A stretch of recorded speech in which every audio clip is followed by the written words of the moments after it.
Baspa supremo Mayawati लगातार इस समय यूजीसी को लेकर के लिख रही हैं और लगातार वो यूजीसी जिस तरह से यूजीसी चल रहा है उसके विरोध में लिख रही हैं और लगातार विरोध में लिख रही है। उनका ये कहना है कि पूरी तरह से यूजीसी जो आया है उसका रेगुलेशन उसका विरोध किया जाना चाहिए।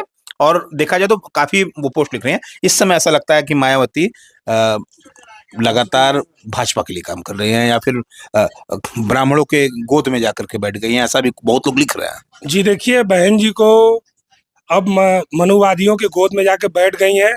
मैं संपूर्ण बहुजन समाज के युवाओं के ओर से यह कहना चाहूँगा कि बहन जी को राजनीतिक रूप से संन्यास लेना चाहिए और वो मृत्यु शैया पर चली गई हैं राजनीतिक रूप से कि वो अपने समाज के हक अधिकार की बात को नहीं करती हैं और कथा कथित ब्राह्मणवाद के की बात करती हैं।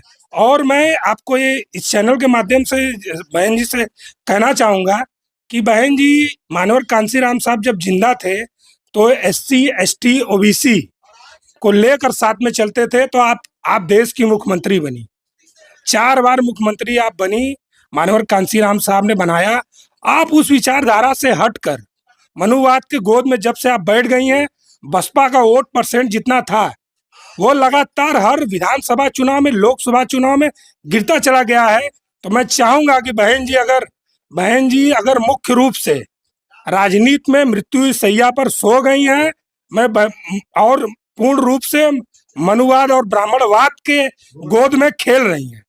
केशव प्रसाद मौर्य का एक बयान आता है कि वो यूजीसी बिल जो है उसका समर्थन कर रहे हैं, वो तो उतर गए हैं समर्थन में और ओबीसी समाज से भी आते हैं, तो किस तरह देखते हैं? जी देखिए, मैं केशव प्रसाद मौर्य जी का बहुत बहुत धन्यवाद करता हूं और हमारे कानून मंत्री जो है केंद्र में अर्जुन राम मेघवाल जी का विशेष धन्यवाद करता हूं कि उन्होंने यूजीसी बिल को पारित कराकर इस देश के बहुजन समाज के लोगों को, छात्रों के हक अधिकार की बात की और प्रबलता से इस देश में समानतावादी सोच को स्थापित करने का काम किया। आप दलित समाज से आते हैं, मायावती दलित समाज की इतनी बड़ी नेता हैं और उसके बाद केशव प्रसाद मौर्य आपके लिए आ रहे हैं लेकिन मायावती आपके लिए नहीं आ रही है, ऐसा क्या माहौल बन गया है? देखिए, इसी बात का तो हमें अफसोस है।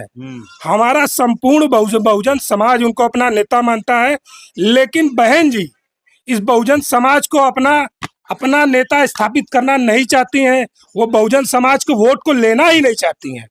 माननीय बहन जी इस 85% के वोट को लेना नहीं चाह रही हैं और कथा कथित ब्राह्मणवादी 3% के वोट को लेने के लिए वो परेशान है। तो किसे अब अपना नेता बनारस में मान रहे हैं? आपका नेता कौन है इस समय? देखिए, हमारा बनारस में कोई नेता नहीं है। मैं स्वतंत्र रूप से हूँ, मैं लॉ का विद्यार्थी हूँ।